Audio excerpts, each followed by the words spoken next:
네, 안녕하십니까. 길버드 아카데미에서 영어를 가르치고 있는 김지인 선생님입니다.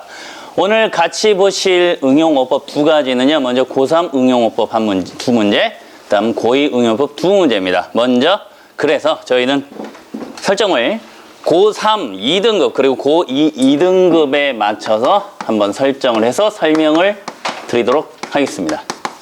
고3 2등급, 고2 2등급에 맞춰서 설명드리도록 하겠습니다. 먼저 지문에 대한 전체 내용을 정리하고 넘어가 보도록 하겠습니다. 자, 고3 응용어법에 나오는 지문은 역대 수능에서나 아니면 여러 가지 모의고사에서 나왔던 중심 소재, 즉 여기 1번 동그라미에 보이는 confirmation bias로 해서 확증 편향이라는 것에서 중심 소재를 잡고 있습니다. 확증 편향이라는 걸 쉽게 말씀드리면 뭐냐? 사람은 자기가 믿고 싶은 걸 믿고 그 믿음에 따라서 다른 사항이 있을 때도 절대적으로 믿지 않는다. 자기가 믿고 싶은 걸 믿는다는 겁니다. 조금 쉽게 말씀을 드리면 어떤 사람이 2억 5천만 원짜리 페라리 카를 몰고 갑니다. 그럼 사람들은 분명히 생각합니다. 저 사람은 굉장히 돈이 많을 것이다. 근데 알고 보니까 나중에 그 사람이 빚이 10억이 있단 말입니다. 그러면 우리는 당연히 뭐라고 생각해야 됩니까? 아, 이 사람 사실은 카푸어구나. 그러나 대부분의 사람들이 뭐라고 생각하냐? 그건 사업하다 보면 또 빚이 그만큼 있을 수 있겠지. 이 사람은 분명히 부자일 것이다라는 믿음을 버리지 않는다. 그 정도로 해서 여기 나오는 확증 편향이라는 것을 말씀드릴 수 있겠습니다. 그래서 이 확증 편향이라는 게 지금 보이는 2번 지문에서 어떤 거와 연관지어서 다시 설명하고 있느냐? 굉장히 관계성을 감정 상태의 확증 편향이라는 거와 연결하면서 진행을 하고 있는 것입니다. 자, 그래서 저희가 어법 문제를 풀기 위해서 정확한 치졸한 해석이 필요하다고 했는데 1번, 2번을 읽어보면서 다시 한번 내용을 파악해 보도록 하겠습니다. 1번을 보시면 확증 편향이라는 게 그래서 어떤 용어라고 그랬는데요. 어떤 용어입니까? 뒤에 보니까 어떤 방식이다. 말하자면 마음이 시스템적으로 뭔가 모순과 마주치는 것, 모순과 대면하게 되는 것을 피하는 것을 칭하는 그런 용어다라고 얘기하고 있습니다. 즉, 확증 편향이라는 게 뭔가에 대해서 정의를 내리고 있는 문장이 1번 문장이 되겠습니다. 2번 문장은 감정 상태에 맞춰서 그걸 설명하고 있습니다. 이게 보시면 소된 용법을 써서 표현하고 있습니다. 자, 그러면 감정이 너무나 강해서 그 감정이 너무나 강해서 뇌가 뭐 했더라? 보니까 뒤에 그것을 완화시킬지도 모르는 매일의 보통의 그런 어떤 삶에 존재되어지는 증거들을 거부하더라. 이렇게 해석을 할 수 있겠습니다. 그래서 결국엔 확증 편향이 사람의 감정 상태에 미치는 영향까지를 설명하면서 확증 편향이 무엇인가를 설명하고 있는 구문이 되겠습니다. 그랬을 때 체크 포인트를 먼저 잡고 넘어가면요. 1번 문제 같은 경우에 제가 아까 해설을 제대로 했듯이 여기서 보시면은 자, avoid라는 동명사 목적을 쓰는 이 동사는 맞았는데요. confronting, 뭔가와 마주치다. with라는 전치사가 있기 위해서는 반드시 해석이 뒤에는 contradiction, 그러니까 모순과 마주치게 되다라는 식으로 해서 해석이 되는 경우. 즉 여기서는 체크 포인트를 confronting with로 잡아보도록 하겠습니다. 과연 여기에 with라는 전치사가 필요한 것인가에 대해서 한번 같이 진단하고 넘어갈 텐데요. 자, confront라는 동사의 정확한 뜻. 정지영 선생님, confront의 정확한 뜻이 뭐죠? 직면시키다, 마주하게 하다라는 뜻으로 해서 이것은 그 자체가 능동이 됩니다. 그래서 뒤에 과연 전치사를 써야 되는 구문인지를 우리가 볼 필요가 있는 것입니다. 다음 2번 문제에서 아까 해석했을 때 2번 문제는 굉장히 해석을 하면서 난감할 수가 있습니다. 전혀 틀린 게 없어 보일 수 있는데 여기서 보시면 원래 존재되어지고 있는, 즉 계속되어지고 있는 존재, 일상생활, 그리고 보통의 일상생활에 계속되어지는 존재가 그걸 완화시킬 수도 있다. 그러나 여기서 정확한 해석을 보시면 내가 증거를 거부했을 때 그 감정, 여기서 말하는 it은 앞에 나온 emotion, 그러니까 감정을 완화시킨다는 시제가 정확하게 과거 대 과거로 맞춰주고 있는 상태인데 과연 이게 맞는 것인가 해서 2번 문제 같은 경우엔 맨 뒷부분에 위치한 might, is, is이라는 부분에 초점을 맞춰보도록 하겠습니다. 여기서는 과연 여기에 is에 초점을 맞출 수 있을 거니까 다시 말하면 1번 문제는 깊숙이 들어가 보면 태일치에 대해서 묻는 문제라고 저희가 분석할 수 있겠고요. 2번 문제는 정확히 말하면 시제에 대한 문제라고 분석을 해볼 수가 있겠습니다. 자, 그 다음 2번 지문의 또 내용을 보시면서 다음 3, 4번의 체크 포인트를 잡도록 하겠습니다. 2번 지문에 나오는 주요 중심 소재는 굉장히 심리학적으로 그리고 마케팅에서도 많이 쓰게 되는 자, 메디치 이펙트라는 것을 중심 소재로 들고 있습니다. 메디치 이펙트가 뭐냐? 쉽게 설명드리면 메디치 가문이라는 거에 대한 배경 지식이 있으면 굉장히 편하게 접근을 할 수가 있습니다. 메디치 가문이 어떤 가문입니까? 이태리의 피렌체 지방의 중심 소재를 잡고 15세기에서 17세기까지 교황을 4명을 배출합니다.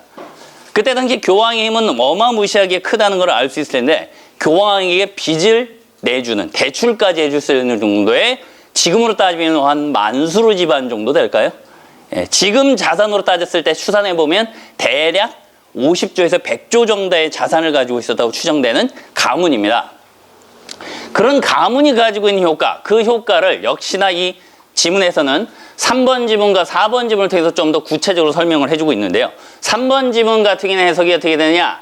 그러면 15세기의 어떤 이 메디치 가문으로부터 그 용어, 말하자면 메디치 이펙트라는 게 파생을 한다라고 해석하면서 그 메디치 가문은 어떤 가문이냐? 말하자면 자, 뒤에서부터 정리해 볼까요? bring together, 누굴 뭡니까? 예술가들, 작가들, 그리고 다른 어떤 창조를 업으로 삼는 창조자들을 전 세계를 쳐도 모임으로써 르네상스에 돌입하도록 르네상스로 인도하도록 도움을 주었던 사람들.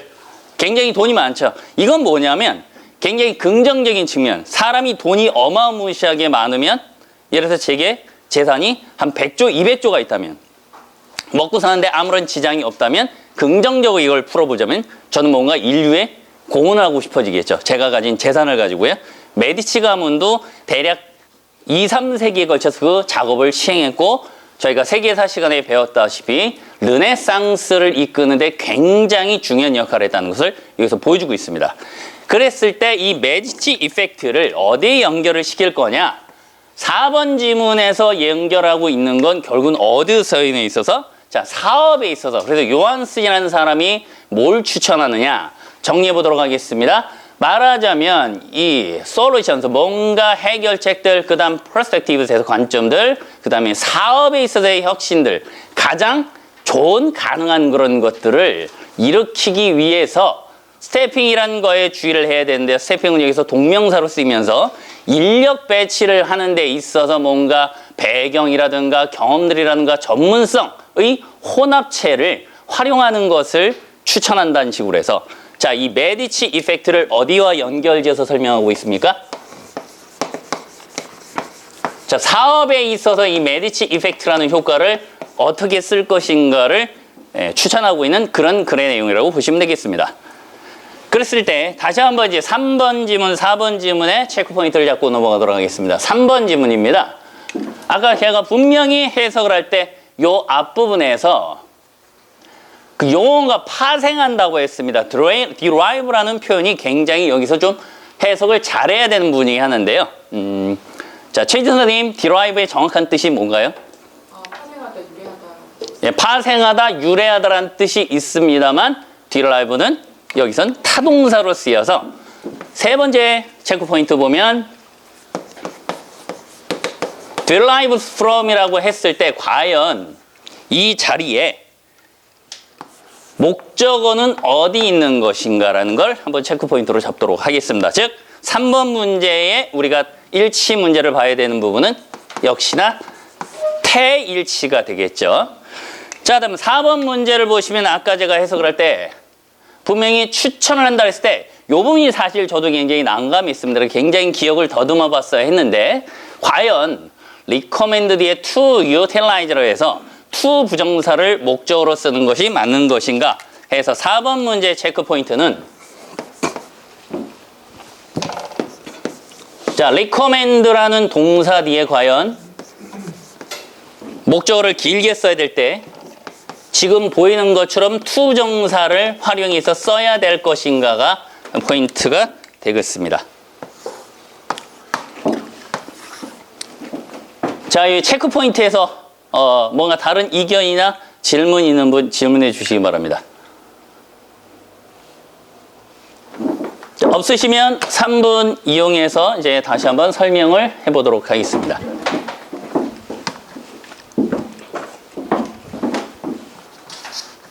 삼 분 설명 들어갑니다.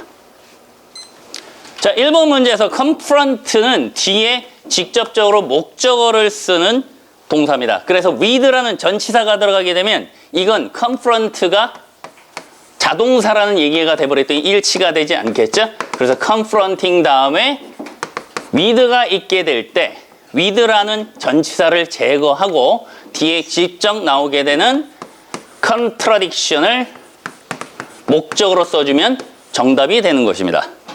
자, 2번의 포인트입니다. 2번에 might, is에서 시제를 잘 보자고 말씀을 드렸습니다. 다시 말하면 여기서 정확한 해석을 해보자면 감정 상태를 완화시켰을지도 모르는 그런 일상생활에 지속되어지는 증거를 거부하더라라고 해석을 해야 되기 때문에 이 부분에서는 might, is이 아니고 is 자리에 자, 여기서 중요한 포인트가 있죠. 조동사 뒤에 과거 시제를 쓸 수가 없기 때문에 대신 쓰는 동사원형 자리에 have pp. 다시 말하면 조동사 뒤에 have 완료 시제를 써서 이걸 수정해 주셔야 정확한 표현이 된다는 겁니다. 자, 3번 보시겠습니다. 3번도 마찬가지입니다. 자, 여기서 보시면 derive라는 표현은 정확히 말하면 목적어를 써서 우리가 기본적으로 알아야 되는 표현이 derive A from B라는 표현이 있습니다. 이것이 바로 B로부터 A를 끌어내다, 파생하다라는 뜻이라 해서 이 지금 보시는 3번 지문은 사실은 목적어가 빠져있는 지문이 되겠죠. 그래서 목적어가 빠져있기 때문에 태를 일치시켜주기 위해서는 수동형으로 맞춰 써주시는 거죠. 그래서 is derived from으로 수정을 해주시면 정답이 되겠습니다. 마지막 4번입니다. 4번 같은 경우에 지금 보시면 조금 중학교 때 외웠어야 되는 어법에 해당되게 되는데요. 여기 보시면 recommend라는 동사 뒤에는 투정사 목적어를 쓰는 것이 아니고 동명사 목적어를 써야 되는 부분입니다. 그래서 여기서는 recommend 뒤에 to 부정사가 아니고 여기를 동명사 목적으로 써줘서 utilizing으로 고주시면 정답이 되겠습니다. 자, 이주인 팀장님 여기서 제가 수정이 될 부분이 있을까요? 자, 수정할 부분이 있다면 여기서 좀 참고해서 우리가 다시 봐야 될 부분을 좀 정리해 보도록 하겠습니다. 다시 한번 지문으로 갑니다. 1번에서 실수가 나오기 좋은 부분입니다. 여기 보시면은 보통 시스테미컬리라고 해서 여기에 부사의 위치, 요새 부사의 위치가 굉장히 자유로운 것을 볼 수가 있습니다. 이 부사의 위치는 이제는 수식하고자 하고 있는 부분이 있으면 그 앞에다 쓰는 게 보통 많이 트렌드가 되고 있습니다. 그래서 지금 시스테미컬리가 avoid라는 동사를 수식하기 때문에 어순의 위치가 잘못된 건 아니라는 걸 볼 수가 있습니다. 그 다음에 2번에 문제를 보시면 여기에서는 조심해야 되는 부분이 이 so strong that 오랜만에 보는 지문일 겁니다. so that 구문인데 이때 대절은 접속사절 대절이기 때문에 뒤에 문장 구조를 완벽한 주어 동사 목적어를 갖춘 구조로 가져가기 때문에 마찬가지로 뒤에 문장 구조를 흐트러 놓고 여러분들에게 조금 헷갈리게 할 수 있는 부분들이 많다는 겁니다. 자, 3번 지문 보시면은 사실 제가 제일 많이 헷갈렸던 부분이 하나입니다. 자, 보시면 3번의 두 번째 줄 보시면 help 뒤에 urging이라는 표현이 있습니다. help라는 동사는 관용적으로 to 부정사를 목적으로 쓰기도 하지만 지금 보시는 것처럼 동사 원형을 바로 관용적으로 붙여서 그걸 하는데 도움이 된다라고 해석이 될 수가 있기 때문에 이 부분도 조금 참조해서 보셔야겠고요.